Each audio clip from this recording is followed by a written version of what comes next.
martes al mediodía, les damos la bienvenida a una nueva edición de este espacio, en nuestro segundo año junto a ustedes. Les invitamos a compartir 60 minutos de información, opiniones, análisis, intercambio y reflexión sobre nuestro acontecer político y social. Con una mirada comprometida y haciendo especial foco en las temáticas departamentales y municipales de nuestra capital, comienzan a oírse una vez más Voces de Montevideo. Preguntando qué fue de la vida. Vienen cielos, vienen fuegos, viene a mar, viene a mar, viene a mar de Montevideo. Buen mediodía a la audiencia, ¿cómo están? Estamos dando comienzo a este programa número 84 de Voces de Montevideo, correspondiente a este martes 6 de diciembre de 2022. ¿Cómo estás, Adrián? Buen mediodía, Majo, bienvenidos. Buen mediodía, audiencia, buen mediodía, Daniel y Majo. Buenos días a todas y todos que nos están escuchando, buenos días. ¿Cómo Día están caluroso ustedes? Para nosotros. Sí, caluroso. Acá está lindo. Está lindo, sí, Acá está eso es lindo. cierto. ¿Anda bien usted, Daniel? Perfectamente, ¿Bien? muchas gracias. Vamos a recordarle a la audiencia el número de celular, Adrián. Bueno, 092-41-1001. Perfecto. Bueno, y seguimos invitándoles a que a través de ese celular o a través de nuestras redes manden los mensajes para participar del sorteo el 20 de diciembre, en este caso, donde se va a realizar el sorteo del libro de Carlos Jaffe, Rodney Arismendi y el Partido Comunista de Uruguay, que, vamos a tener el placer de entregarle a una o uno de nuestros oyentes. Así que, manden los mensajitos con el nombre, los últimos números de la cédula, diciendo que quieren participar de este sorteo. ¿A qué número era entonces, Adrián? 092-41-1001. Bárbaro. Bueno, Y se hacen el regalito de claro, ya viene Papá Noel con el librito del compañero de Carlos Jaffe. Pero nos falta el eslogan del programa. Esa está, mirá, Caramba, Voces de Montevideo. La comunicación diferente, Como claro tiene que sí. ser, Claro que sí. exactamente. Muy Perfecto. bien. Bueno, y vamos ya de lleno a la música que precede a la columna de nuestro compañero León D'Amico, Apuntes de nuestra historia.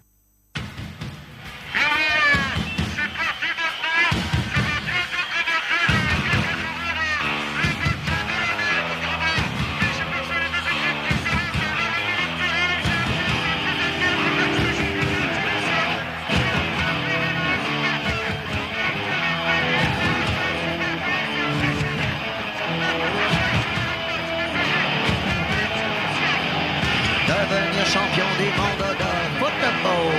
Devenir champion du monde de football. Devenir champion du monde de football.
Bueno, y estamos aquí ya para dar comienzo entonces a la columna Apunte de nuestra historia con el compañero León D'Amico, que como siempre nos trae música que precede la columna, que da paso a la columna, y hoy nos trajo este tema que se trata de... ¿Cómo está, León? Muy buen mediodía para toda la audiencia, muy buen mediodía para ustedes, queridos y queridas compañeros. Muchas gracias. Muchas gracias. Bueno, estábamos escuchando a Mano Negra, la vieja banda de Manu Chao, Sí. con una canción que se llama Santa Maradona, que tiene otra parte del título que es en francés, y como yo no sé francés no lo voy a decir, para no pasar vergüenza ya. Bastante vergüenza paso a veces pronunciando ruso. O No, alguno. tranquilo. En lo más mínimo. Tranquilo, porque Bueno, Nosotros por lo menos no sabemos nada de ruso ni de ninguno de esos otros idiomas, así que para Así que nosotros no hay problema. es precioso lo que vos decís. Bueno, hoy vamos a estar cerrando o haciendo el esfuerzo por cerrar este miniciclo de Ujú. fútbol y lucha de clases y vamos a estar hablando de la Espartaqueada de Moscú del año 28. Bien, O también se lo conoció como los Juegos Olímpicos Obreros ahí va, o el Mundial Proletario de Fútbol. seguro. Porque como era, o sea, como en esta época no existían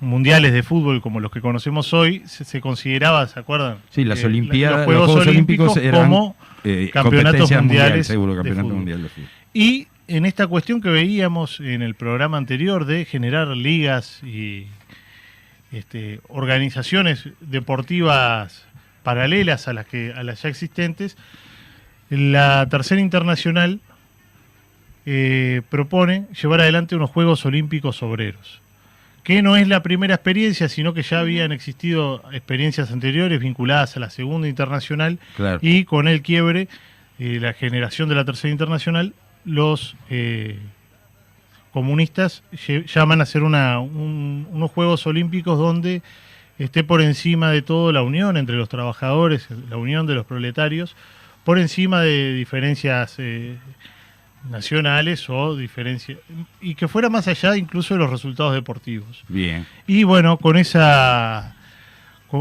fin, el diario ruso Pionerachka Pravda Opa. llamaba a la fiesta de los músculos fuertes, que era como el eslogan de esta Espartaqueada de Moscú del año 28, Ajá. que en realidad no se iba a hacer en Moscú, se iba a hacer en Checoslovaquia, pero se prohibió y el gobierno soviético define hacerlo en su territorio.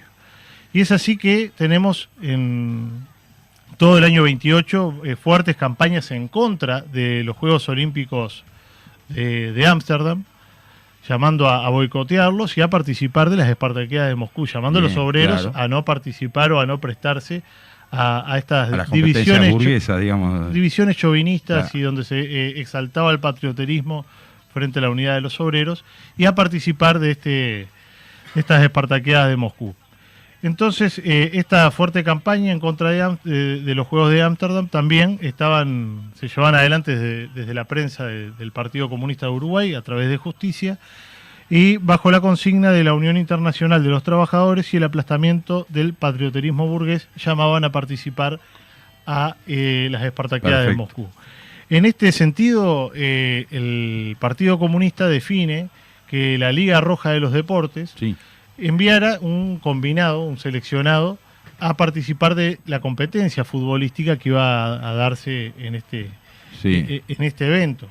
Y con ese fin organizan primero un seleccionado, eligen a los mejores jugadores de cada uno de los equipos, de estos 20 y pico de 25, 26 equipos de fútbol que había en Uruguay, de la Liga Roja de los Deportes, y empiezan a realizar una fuerte campaña de recursos, una campaña financiera para poder costear los gastos que implicaba mandar 20 compañeros Claro. a Moscú. Sí, no era fácil. Estamos en el año 28. Claro.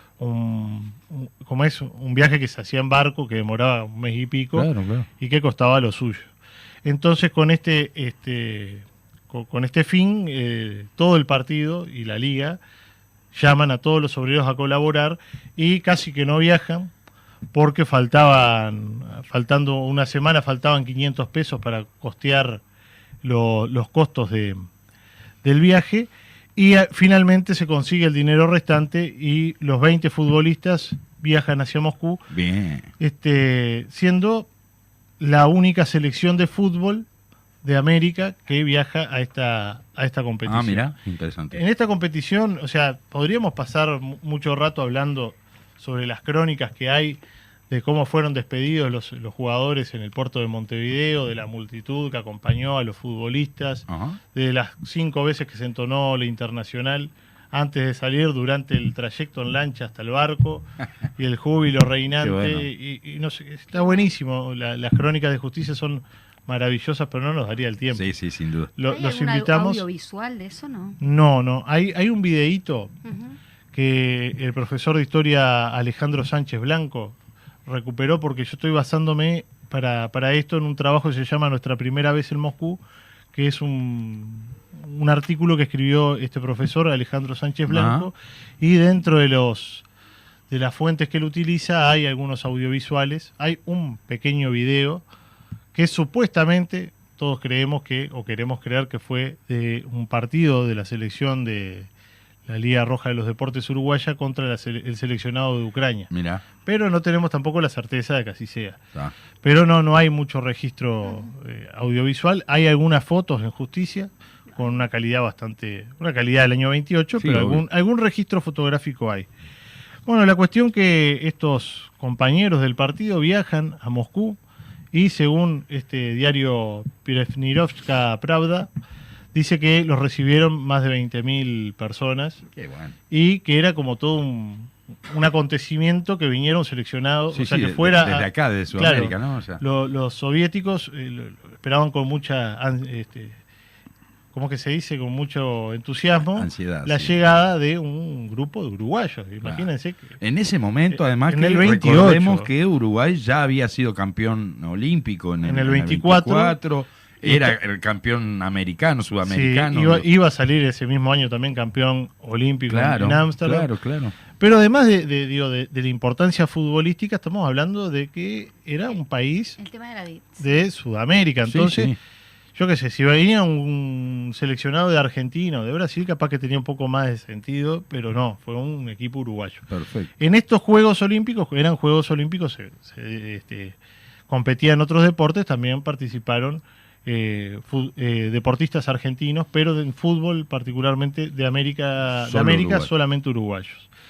Entonces, lo que tenemos en lo que es específicamente el campeonato futbolístico es una especie de campeonato soviético con equipos de Las diferentes repúblicas las socialistas. repúblicas socialistas soviéticas, Ah. más Uruguay, Inglaterra, Finlandia y Suiza, Bien. que fueron todos también seleccionados obreros, no eran Sí, selecciones sí, oficiales. obviamente.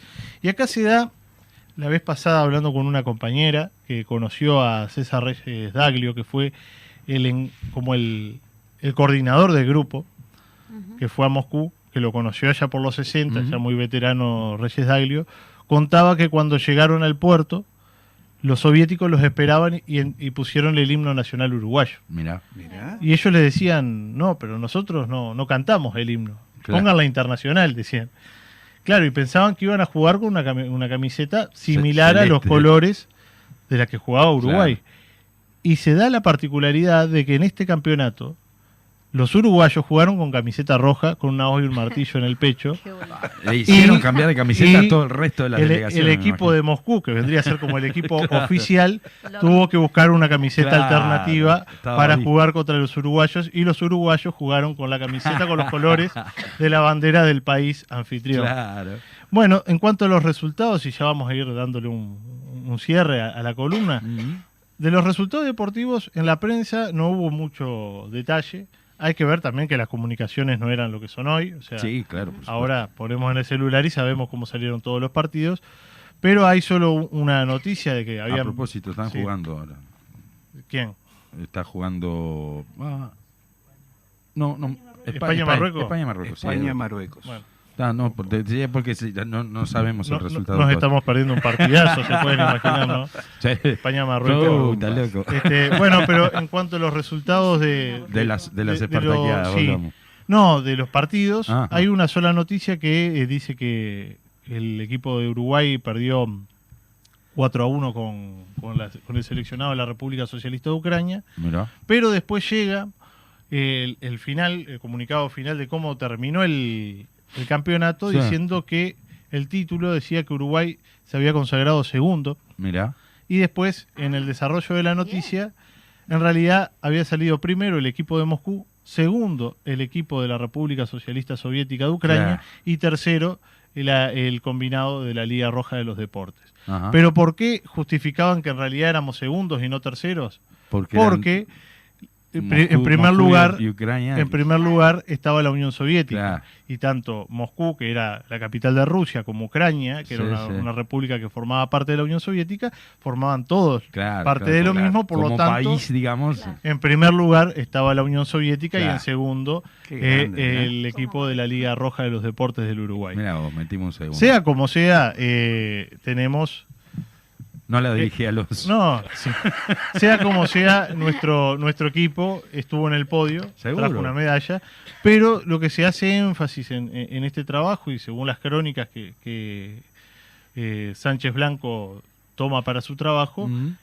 los resultados deportivos eran algo secundario, y lo que Sí, se sí. trataba de fomentar Claro. era la integración entre los integración. obreros y el trabajo político. Claro, en realidad, no perdamos de vista que estos deportistas eran militantes de un partido político. Exacto.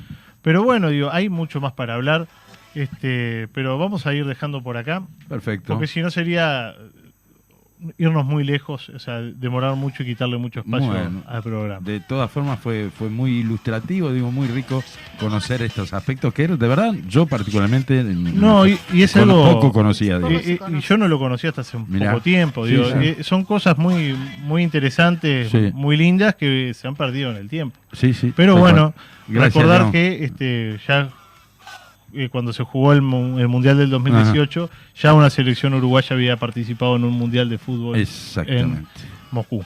Muy Así bien. que bueno, hasta el martes que viene. Hasta el martes que Hasta viene, el martes Leo. que Muchas viene, Leo. gracias. Muchas gracias.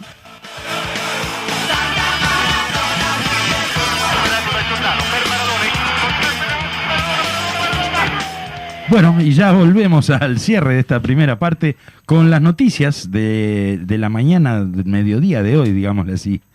Muy Vamos bien. Bueno, arriba. nueva escalada en Israel. Perdón, nueva escalada de Israel en Cisjordania. 7 palestinos fueron asesinados. En el Día Internacional de la Solidaridad con Palestina, fueron asesinados por el ejército sionista 7 personas en Cisjordania.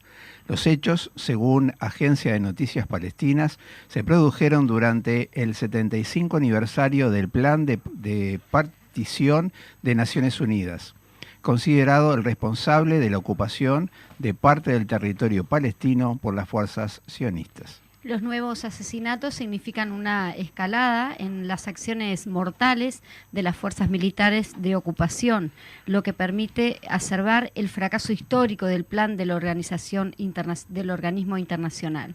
Hasta la fecha, la cifra de palestinos muertos por ataques israelíes ascienden a 148, mientras que 6.000 personas, entre ellas 739 niñas y niños, han sido detenidas. Ante lo que denominó una nueva escalada de parte de Israel, Hamas anunció que la misma encontrará una resistencia creciente en Cisjordania. Según el analista Ziad Hamuri, Gaza está bloqueada hace 15 años y en Cisjordania se ha perdido la conexión entre aldeas y ciudades ante la expansión de asentamientos, lo que impide que muchos palestinos puedan ir libremente a trabajar o a la escuela, y las carreteras que se construyen son para los colonos, señaló el experto, quien alertó que el riesgo de una anexión total es mayor que nunca, sobre todo si se atiende a las perspectivas del nuevo gobierno de ultraderecha en Israel. Para Hanuri, el nuevo gobierno a punto de formarse en Israel es abiertamente racista. En este sentido, el analista agregó que, en la práctica, el Estado hebreo ya controla militar y administrativamente toda el área C de Cisjordania, un sector que representa el 60% del territorio. Reexamen de la denuncia del puerto ante su archivo provisorio dispuesto por Fiscalía. El doctor Charles Carrera Leal, senador de la República por el MPP, espacio 609 Frente Amplio, expresó en una nota publicada en El Popular que la semana pasada el fiscal Gilberto Rodríguez archivó de forma provisoria la investigación de la denuncia por el acuerdo ilegal suscripto por el Estado uruguayo y la empresa Catón Natí. Por esa razón es que vamos a solicitar al reexamen del caso, ya que tenemos sobrados fundamentos para hacerlo. Actualmente existe un juicio ante el Tribunal de lo Contencioso Administrativo que, además, está analizando este asunto desde el punto de vista de la regularidad administrativa. Según Carrera, salvo el delito de abuso innominado de funciones, el resto de los delitos ni siquiera fueron mencionados en el informe que dispuso el archivo de las actuaciones, cuando de parte de los denunciantes expresamos e invocamos sobrados argumentos y medios probatorios que acreditaban dichas irregularidades.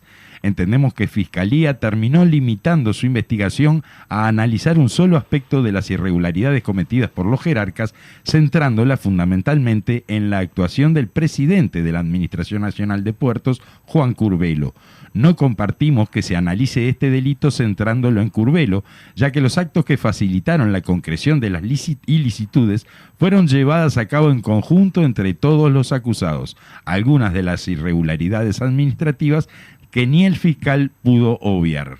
Durante esta indagatoria, manifiesta el senador, pudimos apreciar cómo importantes catedráticos contratados por la empresa Catonati fueron capaces de negar los conceptos más básicos del derecho, con tal de justificar la posición de los acusados. Algunos de ellos, de forma grosera, llegaron a negar la esencia misma de la teoría del órgano, concepto fundamental del derecho administrativo, que aplicado a la Administración Nacional de Puertos se traduce en la idea de que la voluntad es expresada por el directorio en su conjunto y no solo por su presidente. Todavía estamos analizando el escrito que dispuso el archivo y, por tanto, nos limitaremos a realizar únicamente las siguientes valoraciones.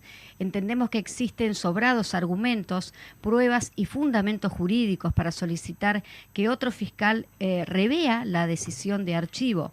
Por otra parte, dada la posición asumida por el fiscal Gilberto Rodríguez, reconociendo que los decretos posteriores a la firma del acuerdo padecen de vicio de todo tipo, no sería descabellado pensar que al amparo de esta posición el Tribunal de lo Contencioso Administrativo anulará este acuerdo por vicios de ilegalidad. En definitiva, esto recién empieza y este tema seguirá estando presente en el debate nacional.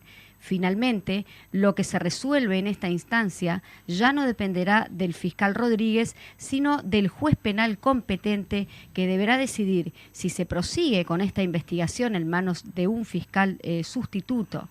Tenemos la plena confianza de que así será, finaliza el senador Frente Amplista. Bueno, veremos qué acontece entonces con esta denuncia que así como así fue archivada, digo, no haciendo lugar a muchas documentación, muchos argumentos que se habían presentado por parte del Frente Amplio.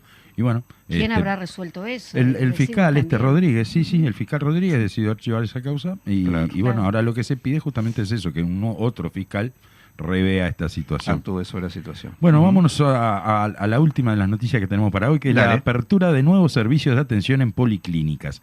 La Intendencia de Montevideo culminó el curso sobre estrategias de intervención en usos problemáticos de sustancias psicoactivas, que capacitó a equipos de 8 policlínicas y al del área psicosocial de salud ocupacional. Se trató de la segunda etapa del plan de incorporación de asistencia a usos problemáticos de sustancias que realizan policlínicas de la Intendencia de Montevideo. En la primera etapa se realizaron actividades de sensibilización sobre la temática con los equipos para trabajar el estigma social asociado a los usos de sustancias psicoactivas. Para esta actividad, junto con expertos internacionales de Brasil y Colombia, se adoptó un instrumento internacional para medir el estigma social y de esta forma vencer las principales barreras de acceso a las personas con uso problemático de sustancias. Posteriormente, se realizó un audiovisual donde participaron distintos colectivos, entre ellos Ni Todo Está Perdido, NITEP, Madres del Cerro y técnicos con expertos en la temática. Además, hubo una actividad presencial en el desarrollo del curso. Se invitó a docentes de la Universidad del Exterior, entre ellos la Universidad Nacional Autónoma de México, Universidad Nacional de Córdoba, Uspallata University, Universidad Federal de Juiz de Fora, que se integraron con docentes de la Universidad de la República, UDELAR. También participaron técnicos de Secretaría Nacional de Drogas. Ahora comienza la tercera etapa, que consiste en la apertura de servicios de asistencia a personas con uso problemático de sustancias y a sus familiares en distintas policlínicas de Montevideo. Cada policlínica tiene sus servicios especializados. Algunas realizarán intervenciones interdisciplinarias y taller de prevención en la comunidad a demanda. Se brinda consultas presenciales individuales y grupales, dependiendo del servicio de cada policlínica. Se accede al servicio agendándose por los teléfonos de cada policlínica o de forma presencial. Muy bien, importante este nuevo servicio que incorpora la Intendencia, ¿verdad? Digo, Sí. En un área que está bastante descubierta, digamos así, en cuanto a salud, digo, que es el tema, los temas psicológicos salud en mental general, tienen una gran salud mental, debilidad, sí, pero sí, particularmente el tema digo, que en general son instituciones privadas, el tema que se dedican a este tema del apoyo a las personas con adicciones, ¿verdad? Con drogadicción. Vamos entonces a algunas cuestiones de cartelera de estos próximos días. Tenemos la 15ª edición del Festival de Jazz de Montevideo, desde el miércoles 7 hasta el sábado 10 de diciembre, en salas de la Comuna Capitalina, Sala Citarrosa, Centro Cultural Florencio Sánchez, la Sala Zabala Muñiz y la sala principal del Teatro Solís. Participarán músicos de Argentina, Brasil, Alemania, Francia, Italia, Portugal y Uruguay. Los precios de las entradas en cada una de las jornadas oscilan entre los 300 y los 800 pesos. Noviazgos libres de violencia. Si tienes entre 14 y 17 años, sumate a No Te Va a Gustar en este encuentro por una sociedad libre sin violencia, jueves 8 de diciembre de 14:30 a 17:30 horas en el Salón Azul de la Intendencia de Montevideo. Muy bien. Recordamos que el 10 de diciembre es el Día Internacional de los Derechos Humanos. A las 19 horas en el Memorial de los Detenidos Desaparecidos, Parque Bafarreira, actuarán en ese lugar. Bueno, se convoca a ese memorial y nos va a acompañar la música de El Alemán. Muy bien, perfecto. Construyendo la mañana siguiente. Tenemos el acto homenaje al 76º aniversario del nacimiento de General Guiber Seregni, que será el 13 de diciembre, dicho aniversario, y en el Parque Rodó, en la Rambla y Sarmiento, el 15 de diciembre, a las 19 horas, se convoca a este acto homenaje por parte del Frente Amplio. Así que bueno, a no faltar. Sí, el 15 de diciembre a las 19 horas, un gran acto va a ser en el Parque Rodó, en la Rambla y Sarmiento. Sí, hoy justamente se está cumpliendo fecha de fallecimiento del presidente, del expresidente Tabaré Vázquez. Ah, de Sí. Tabaré, claro, yo pensando, asociando con Seregni y pensaba, no se Claro, murió. me miraste así como... No, y no hace fecha. Sí, de Tabaré, claro que sí, es verdad. Bueno, como siempre, nuestro recuerdo y nuestro homenaje al gran Tabaré Vázquez, al gran mejor compañero. presidente que ha tenido la República Oriental del Uruguay. Muy bien. Bueno, cerramos entonces esta Nos primera vamos parte. Si no a la tenemos, pausa. no tenemos Bien. nada, no nos quedó nada en el tintero hoy. No. Increíblemente venimos con todo. Bárbaro con los tiempos, así que nos vamos de la mano de Federico Lima en los controles, nos vamos a los consejos comerciales de la emisora.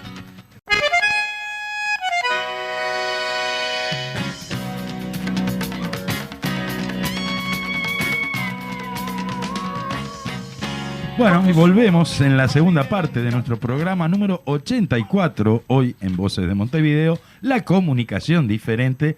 Bien. Y empezamos mandándole un saludo a Clara, que nos manda un mensajito, que nos está escuchando, que le gustó mucho la columna de León, que con detalles dice que no conocía también, nos pasó lo mismo a nosotros, así que bueno, Sí. un beso a Clara, que está allá en Toledo escuchándonos. Vamos entonces a una entrevista central, como siempre hacemos en esta segunda parte, A ¿verdad? presentar al entrevistado. El Bien. entrevistado es director de la División de Planificación y Ejecución Presupuestal del Departamento de Recursos Financieros de la Intendencia de Montevideo. Casi me quedo sin aire. Perfecto. Y se llama... Y se llama Federico Perino, ya había estado con nosotros Federico. Sí. Bienvenido, Fede. Un placer que estés. Muchas nuevamente. gracias. Un placer estar de vuelta por acá con ustedes. Bienvenido, Un gusto. Federico. Y además está fresquito, que es Sí, Está por lindo, suerte, viste la que el verdad aire que- acondicionado anda fenómeno. Totalmente. Bueno, el tema de hoy arranca hablando de presupuesto de la Intendencia, ¿no? Capaz que no podés contextualizar y ver un poco en qué está hoy, vinculado a eso que planteaba el titular de nuestra presentación en redes, en relación al presupuesto nacional, ¿no? ¿Cómo se vincula eso? Pero bueno, dale. Sí, bueno. Sí, como decís vos, Adrián, en realidad, más que la vinculación con el presupuesto nacional, es con la vinculación con la situación económica en general y con las políticas que está llevando Ahí adelante el está, Poder bien, Ejecutivo, ¿no? bien, vale la aclaración. Nosotros acabamos de cumplir esta administración con Carolina al frente 2 años, Ujú. hace unos días, y en realidad nos tocó asumir en un contexto bastante complicado, plena pandemia, e incluso meses después tuvimos el pico más complicado durante 2021 de lo que fue la pandemia acá en Uruguay. Y eso generaba un montón de incertidumbres, ¿no? La intendencia venía con un nivel de ejecución presupuestal relativamente alto, asociado a la acumulación de muchos años de aumento del producto, de aumento del salario real de los trabajadores y por lo tanto de su capacidad contributiva, llamémoslo así. Había habido una decisión expresa del Poder Ejecutivo anterior, encabezado por Tabaré, que recién lo recordaban, de aportar a Montevideo como capitalidad y por lo tanto de crear algunos fondos que permitieran mejorar la infraestructura del departamento. Y todo ello, en poquísimo tiempo, una mezcla de efectos crisis pandemia y decisiones políticas del Poder Ejecutivo se derrumbó, ¿no? Claro. Por un lado, nosotros tuvimos en el 2020 y en el 2021 una caída de los ingresos que estaban por encima del 6% en términos reales de lo que había sido en el 2019, a lo que se sumó unas decisiones del Poder Ejecutivo que recortaron una serie de fondos que venían para Montevideo que fueron bastante complicados. Se eliminó el Fondo de Infraestructura Metropolitana, que tenía algunas obras importantes todavía pendientes y financiadas, se resolvieron no hacer. Un ejemplo es que después, si quieren, lo hablamos más adelante, es la culminación de la obra de la avenida Valleverres, que se va a terminar ahora con el fideicomiso de Montevideo se adelanta. Pero bueno, fue un impacto muy grande y bueno, y ahí nos plantamos en esa situación de crisis con un doble desafío. Por un lado, mantener la sostenibilidad y sustentabilidad de los ingresos de la Intendencia y por lo tanto las funciones más básicas que realiza, y además enfrentar una especie de plan de emergencia que fue el plan ABC, intentando mitigar los peores efectos de la crisis y la retirada del gobierno nacional de algunos sectores. Entonces en ese contexto fue que asumimos y estuvo centrado los esfuerzos de estos dos primeros años de gestión. ¿El aumento salarial a nivel funcional se da en ese periodo también? ¿De los funcionarios de la Intendencia? Sí. Sí, a ver, cuando nosotros asumimos en ese contexto, como yo le decía, de incertidumbre, la Intendencia tenía como dos o tres, el equipo de gobierno y Carolina de la Cabeza tenía como dos o tres cuestiones, como dos o tres cuestiones básicas que eran parte de los objetivos centrales. Una era poder aplicar el plan ABC, ¿no? Claro. Es decir, llevar adelante lo que había sido las propuestas de campaña y ejecutar el plan ABC en todos sus ejes, que implicaba algo así como un poco más de 30 millones de dólares. Por el otro lado, teníamos el tema de que para nosotros los salarios de los trabajadores y los trabajadores departamentales, uno dice municipales, Sí, claro. los trabajadores departamentales son un pilar de gestión, de la gestión del Frente Amplio. Siempre recordamos el documento 6 que habla de los trabajadores y los vecinos organizados. Y por lo tanto la política salarial tenía que ir de la mano de, por lo menos en una situación de crisis, que no existiera pérdida del salario real. Claro. Y eso quedó plasmado en el presupuesto quinquenal, y los trabajadores de la Intendencia fueron de los pocos trabajadores del Estado que en el quinquenio no solo no van a perder salario real, sino que existe la posibilidad, en la medida que los aumentos, que los ingresos de la Intendencia aumenten en forma real, de que puedan tener un pequeño aumento real. ¿Cómo vamos con asociado eso? a eso. A mí me interesa particularmente. Bueno, a ver, nosotros, no lo vas a recibir, como le decía, Intereses particulares siempre. como les decía Bueno, en un ya que lo principio, tenemos. 20 y 21 realmente fueron años terribles, con un 7% de reducción de los ingresos. 2022 nosotros en realidad vamos a tenerlo recién dentro de un par de meses, con Pero suerte. no pinta alentador, ¿no? A ver, no quiero decir ni que sí ni que no, porque es muy pronto. Hubo una recuperación de los ingresos. Claro, está llámate claro.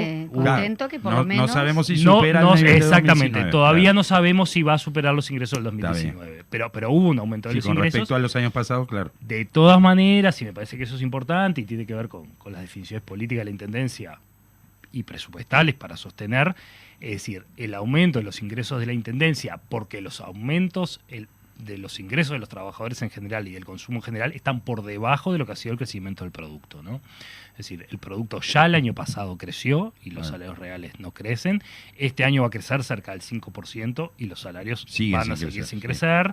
Claro. Y, bueno, y el año que viene está por verse todavía. Y eso la Intendencia de Montevideo es muy dependiente de la capacidad de gasto de los hogares. ¿Por qué? Cuando uno no puede llegar a fin de mes, empieza a acordar cosas y corta la contribución. Y las cuentas del Estado, digamos. Y el autito que se pensaba comprar, capaz que no se lo compra. Y se atrasa o tuvo que vender el que tenía. Entonces estamos muy atados. Los ingresos los ingresos del departamento de Montevideo están muy asociados a algunos sectores que no son los que han crecido en este periodo. Y por lo tanto eso tiene un efecto en los fondos. ¿Qué sectores serían? Perdón. Bueno, a ver, Montevideo tiene mucha concentración fundamentalmente de comercio y servicios, ¿no? Es decir, el crecimiento económico del país ha ido de la mano de un boom agroexportador. Claro, que no se aloja acá. Que en realidad no tiene muchos encadenamientos a nivel departamental, si bien hay un área rural de Montevideo, pero no está asociada a los sectores agroexportadores, que son los que más crecieron. Sí, hay pequeña granja de repente, digo, sectores de chacra, pero no exportan mucho, digamos. Y bueno, en ese contexto y con estas condiciones, la Intendencia en 2021 y lo que va del 2022, si bien, como les decía, no te hemos cerrado, y para hablar de presupuesto siempre es complejo hasta que todos los números, los contadores no dan los asientos y ese tipo de cosas, ha logrado razonablemente superar de una manera, yo creo que muy exitosa, 2 años complejos, cumpliendo con los compromisos, además, cumpliendo con el ABC, cumpliendo con el mantenimiento de algunas cuestiones. Nosotros ahora con el departamento estamos haciendo unos recorridos por los consejos vecinales y hay algunas cuestiones que uno que ya no es tan joven, me parece que está bueno explicitarla. A ver. Es decir, una vez se olvida del esfuerzo presupuestal que hacen todos los vecinos para mantener el precio del boleto. Y cuando digo el precio del boleto, no estoy hablando solo del precio del boleto en la plataforma del trabajador. Claro. Estoy hablando de todos los boletos de estudiantes gratuitos, Sí, de un montón de beneficios para los jubilados, de la implantación de un boleto ABC que tenía un descuento adicional para los que eran usuarios de las tarjetas Uruguay Social que se aplicaron este año. Es decir, una serie de políticas frecuentes también, una serie de políticas asociadas a permitir que sobre todo quienes más lo necesitan, que son usuarios del transporte público, puedan usarlo razonablemente, a precios razonables, si bien siguen siendo importantes, ¿no? Para el bolsillo de los trabajadores. Por supuesto. Pero una vez yo fui estudiante, no tuve, me acuerdo que eran los primeros gobiernos del Frente Amplio y tenías, me acuerdo, gratis hasta tercero liceo. Sí. Eso cambió. Yo fui antes que vos y no tenías gratis nada. Por eso. Todo secundaria, parte de los estudiantes universitarios hoy tienen boleto gratuito. Bueno, es decir, una serie de políticas que se sostienen en un contexto donde durante 2 años la demanda de viajes de ómnibus bajó un montón, y que incluso ahora, cuando se empieza a recuperar la economía, no logra volver a los niveles prepandemia. Estamos en el entorno del 80% de la demanda que existía antes de la pandemia. Y eso genera aumento de costos y eso genera un esfuerzo presupuestal adicional de la Intendencia para mantener el precio del boleto. Y eso muchas veces en la discusión como que no lo tenemos en nuestro radar y bueno. Ya les digo, me parece que el esfuerzo de la Intendencia fue importante y logró mantener los ejes prioritarios que se propuso para los 2 años. Vos decías justamente, ¿no? O sea, habría que atender las necesidades, lo que se había planteado en el programa de gobierno, las nuevas necesidades que surgían a través de la crisis social. ¿En qué se gastó, digamos, en estos años por parte de la Intendencia? Sí, a ver, yo creo que más allá de la distribución del gasto, que básicamente se mantuvo en la distribución histórica que tiene la Intendencia en relación de aproximadamente dentro de lo que no es remuneraciones salariales, un 80% asociado a gastos de inversión, de funcionamiento. Perdón, un 40 y pico por ciento de gastos de retribuciones personales, un 30 y poco por ciento de gastos de funcionamiento y un 20% aproximadamente de inversiones, que eso es más o menos la distribución actual. Eso se mantuvo. Bien. Y bueno, dentro de eso, como hablamos hoy, y perdón Daniel, ya te voy a contestar, pero me parece que es tranquilo, importante. vos en esos en los ingresos de la Intendencia hay un factor que tampoco muchas veces está arriba de la mesa, y por eso es importante tener en cuenta la política agresiva del Poder Ejecutivo hacia la Intendencia de Montevideo, que dicho sea de paso, no es la conversación de hoy, pero tenemos la discusión del préstamo de saneamiento del vidrio y más en el medio, pero que es la Intendencia que relativamente menos ingresos recibe del Gobierno Nacional. Claro. Hay intendencias del interior que casi el 70% de su presupuesto está financiado por el Gobierno Nacional. Claro. Y es la que menos presión fiscal tiene sobre sus contribuyentes. Es decir, la que menos impuestos le cobra a la gente en relación a los ingresos que tiene en el departamento. Bien. Entonces, en ese contexto, y ahora sí voy a la pregunta, yo creo que el tema del plan ABC fue el componente central, no hay duda, de la política de la Intendencia. Es importante para la planificación presupuestal y la ejecución decir que cumplimos con lo planificado en relación que en 2021 se gastaron 970 millones de pesos, que era lo que estaba previsto para gastarse en el 2021, que en el 22 se van a gastar los 550 millones de pesos que tenía que estaba previsto también. Que se lograron desarrollar los componentes incorporados a los ejes, tanto el tema de igualdad, salud, trabajo, alimentación, territorio, y muchas de esas cosas que nosotros pensamos que iba a ser un plan de emergencia acotado a un año quizás, corto plazo, se prolongó. Se va necesariamente. Se sigue prolongando. Y bueno, y hay algunos planes, como el tema del ABC Trabajo, que se va a mantener durante todo el quinquenio. Hay determinadas políticas como la ampliación del horario de cobertura, de apertura de las policlínicas, que se va a mantener. El tema de las comunas mujeres se va a mantener. El apoyo a las ollas populares se va a mantener. Es decir, una serie de cosas que en un principio no estaban previstas y las vamos a mantener. ¿Y a quién beneficia todo esto, en definitiva? Bueno, a ver, eso me parece importante, como dicen ahora que hay que responder. Muy buena pregunta, Adrián, te agradezco. Esa muletilla que... Sos el sote. Te agradezco la pregunta. Te agradezco la pregunta. A ver, nosotros hemos trabajado en el departamento con un equipo de compañeros en intentar no solo medir el gasto, el nivel del gasto, sino ver a quiénes llegamos, ¿no? Bien. Porque es relevante para tener datos para la toma de decisiones. Y ahí 2 o 3 cosas que a mí me parece importante. Primero, el impacto en la caída del consumo de hogares no fue uniforme. ¿No? Entonces yo creo que eso es importante, porque a veces, como dice el dicho, en el promedio se ahogan los enanos. Sí, claro. Y para estas cosas que afectan a la población más complicada, a los vecinos que están más complicados, es importante. Algunos ejemplos que me parece importante. Dale. Si uno toma los deciles de los hogares de Montevideo, es decir, si los ordena del 10% más pobre al 10% más rico, entre el 2019 y el 2021, la caída del consumo en los hogares más ricos fue de poco menos del 3%. Claro. Ahora, si toma el 10% más pobre, la caída fue del 8%. Pucha. Es decir, que el efecto de la crisis no la pagaron todos iguales, en el amplio sentido de la palabra. Sí. Y los más afectados fueron los más pobres.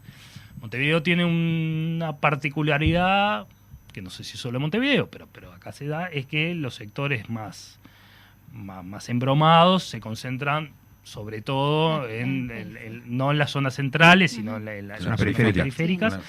Y ahí tenemos porcentajes importantes de caída del consumo, que están en torno de 3, 4, 5%, ahí sí en promedio, es decir, no en toda la zona periférica, los hogares son 10%. Entonces, tomando en cuenta eso, nosotros hicimos un estudio donde cruzó los datos de los beneficiarios del Plan ABC con quienes reciben transferencias del Gobierno Nacional, ¿no?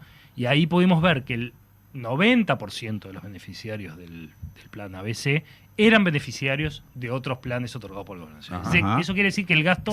Y que se quedan cortos esos planes. Digo, primero, que se quedan cortos, y segundo, que logramos llegar a quienes están más jorobados, que son quienes reciben ese tipo de planes.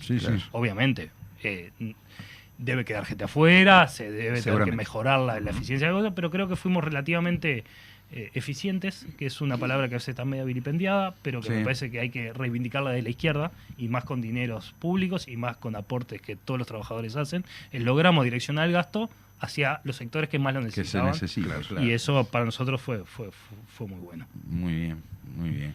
Estábamos entonces hablando de que hay una distribución entre masa salarial, digamos así, gasto de funcionamiento e inversiones. En ese sentido, digo, ¿qué podés destacar, digo, de lo que se haya Bueno, trabajado? a ver, nosotros, una cosa que me parece importante, por lo que hablamos al principio, el presupuesto de la Intendencia es bastante rígido en algunas cosas, ¿no? Tenemos una masa salarial que hay que afrontar, hay una serie de gastos de funcionamiento estructurales que no solo es muy difícil ajustar, sino que además a medida que se avanza aumenta. Yo siempre pongo el ejemplo, cuando hace la placita, no es solo el gasto de la placita, es el gasto de la placita y después todos los años la limpieza de la placita, el corte del pasto de la Seguro. placita. Sí. Entonces, todos esos que son gastos que la Intendencia se Asociados a engloban las como nuevas- gasto de funcionamiento, no los podés cortar.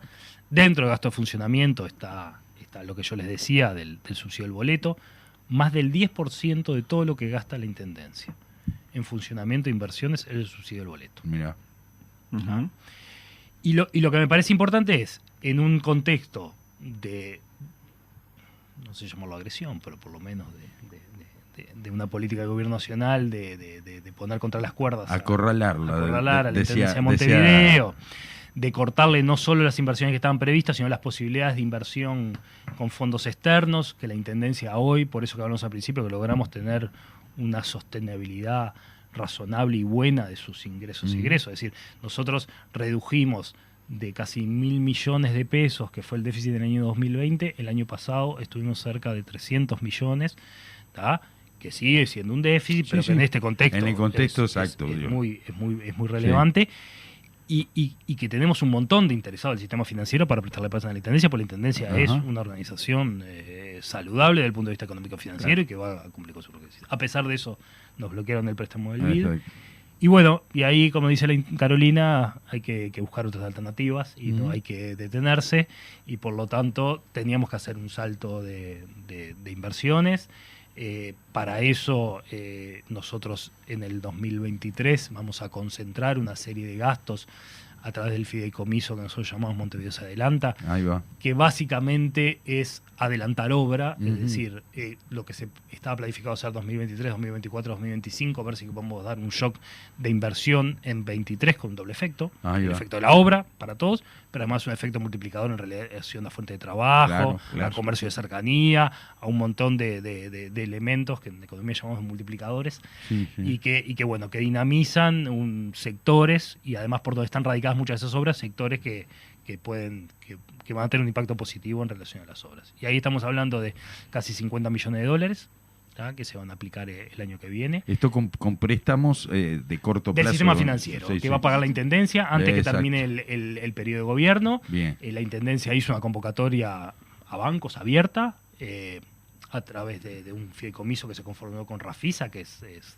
la empresa de República FAP que maneja este tipo de Ajá. fondos. Ajá. Y se presentaron varios bancos del sistema financiero con voluntad de prestar la Intendencia y finalmente, y creo que demuestra la importancia de la banca Claro. pública, el que ofreció mejores condiciones y mejores tasas fue el Banco República, por lo Bien. tanto la deuda se tomó con el Banco República y con ese aporte del Banco República la Intendencia va a hacer estas obras que va a repagar antes que termine el periodo. de 50 millones de dólares, decías. 50 millones que, de dólares. que más o menos, ¿cómo están distribuidos? ¿Tenés un Bueno, a ver, aproximado? sí, en este momento en la cabeza no tengo exactamente la Está. distribución, no, pero tengo básicamente los temas. Hay cuestiones vinculadas a movilidad, Ajá. y ahí las dos grandes obras están asociadas al Camino Mendoza Ajá. y a Luis Valle Berres en el tramo que el gobierno nacional iba a hacer y cortó. No, no lo iba a hacer. no va a hacer caso. Claro. Después hay algunas otras obras menores en vialidad, pero lo otro importante en movilidad en general tiene que ver con lo que los compañeros y la intendente llamó tránsito inteligente y tránsito adaptativo, que son una serie de intervenciones con tecnología en puntos complejos de la capital para dinamizar el tráfico. Hay Bien. sensores, cámaras, una serie de elementos. Después tenemos otro paquete importante vinculado a obras asociadas a limpieza, a desarrollo ambiental y a Claro. limpieza. Es decir, se va a intentar mitigar por lo menos lo que estaba contemplado en el préstamo del BID que no no estuvo Eso te iba a contemplado. preguntar. Ujú. Y el tercer componente grande, más allá de algunas otras cuestiones, tiene que ver con espacios públicos y con algunas obras emblemáticas vinculadas a espacios públicos, que van desde pequeñas intervenciones de lo que la intendenta le llamó parquecitos, que son pequeñas intervenciones a nivel más local, más barrial, hasta obras como la remodelación del Parque Villa Dolores o el Balcón del Cerro, que es remodelar y poner de cara al barrio el parador del cerro que está abandonado, o algunas adecuaciones al mercado modelo. Es decir, todo esto en la línea de Montevideo más verde, digamos, ¿no? Exactamente, esa es la línea, es la hoja de ruta asociada a la aplicación del plan de gobierno del Frente Amplio que votó la ciudadanía, con énfasis en todo lo que tiene que ver con el medio ambiente, con la sustentabilidad y con un montón de características que tiene Montevideo que son proclives a eso y que tenemos que profundizar. Muy bien. Préstamo del BID no sale y sin embargo Montevideo se adelanta es la respuesta a los vecinos de Montevideo en el marco de no financiación, no aprobación de un compromiso mayor, porque en realidad involucraba algunas situaciones que tienen que ver con el saneamiento y demás. Y sin embargo, la Intendencia se plantea, a través de Montevideo se adelanta, responder a lo que se había comprometido con los vecinos, ¿no? ¿Es así, Federico? Sí, totalmente. A ver, la Intendencia tenía un plan, parte del concepto amplio de saneamiento, que tiene que ver con limpieza. Ya nadie discute del mundo que cuando se habla de saneamiento no es solo los caños que van abajo de la tierra, pero sí, estaban previstas una serie de acciones asociadas a ese préstamo.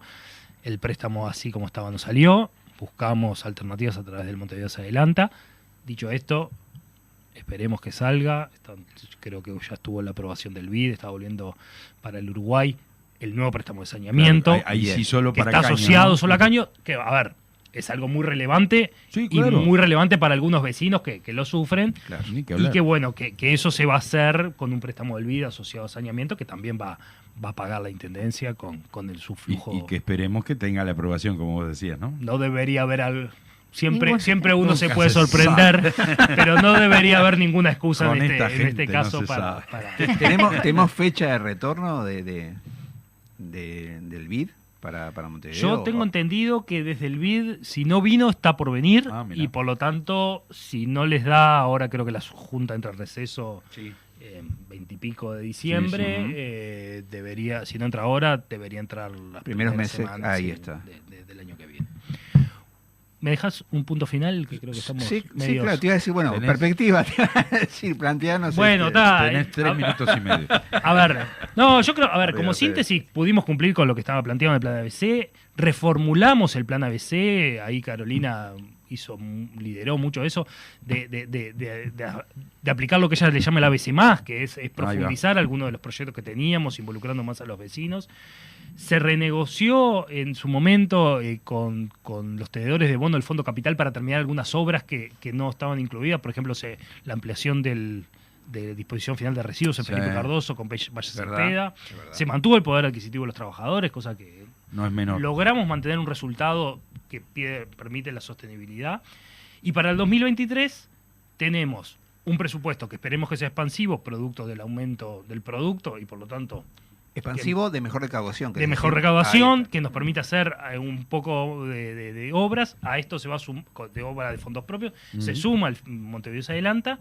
Y se suma una política que para nosotros no tiene no es con un fin recaudatorio, pero sí de justicia distributiva y contributiva, que tiene que ver con el ajuste en las alícuotas de la contribución inmobiliaria. Contanos sobre eso un poquito. Ahí está. Bueno, hace mucho tiempo Montevideo tiene una definición de alícuotas para definir el monto de la contribución inmobiliaria, que es por tramo, ¿no? Es algo parecido al IRPF. Es decir, progresionalmente los tramos... según el valor de la propiedad. Según el valor catastral, catastral que está totalmente desactualizado. Entonces, lo primero que hizo la Intendencia fue contratar una consultoría que permitiera acercarnos a ver cuánto era el valor real de mercado que teníamos. Y básicamente de la consultoría surgió que un tercio, o mejor dicho, 3 veces más que el valor catastral es lo que implica el valor de mercado. Eso nos da un universo de cuánto valían los padrones o las viviendas a la actualidad. Otra cosa que vimos que nosotros teníamos una definición de 5 tramos, ¿tá? Pero que había un tramo que era muy, muy grande. ¿Tá?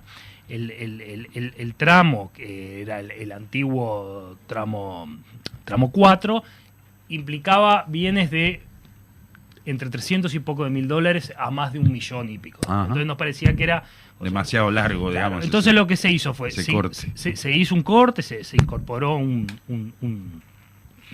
tramo más, y además se cambiaron las alicuotas, ¿tá? Que va a pagar.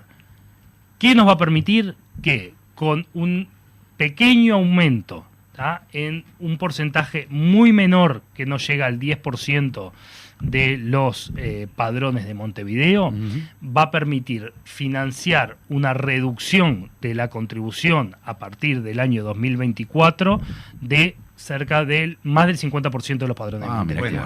Buenas. ¿Tá? Entonces eso me parece que va de la mano en avanzar en justicia tributaria, Sin que duda. es otro de los objetivos que Importante, que ¿no? nosotros tendríamos para eso. Así que bueno. Estamos, Perfecto, un minuto antes. Estamos perfectos de tiempo. Así que bueno, de verdad, Federico, agradecerte La verdad que el haber sí, estado sí, de muy nuevo bueno. con nosotros. Como siempre, muy ilustrativas tus visitas, tus intervenciones acá en el programa. Gracias, Federico. Bueno, no, muchas gracias a ustedes y a las órdenes. Muchas Bueno, gracias. y nos estamos yendo entonces, Despidiendo. nos estamos despidiendo hasta el próximo martes. Hasta el próximo martes. Donde nos encontraremos aquí en Voces de Montevideo.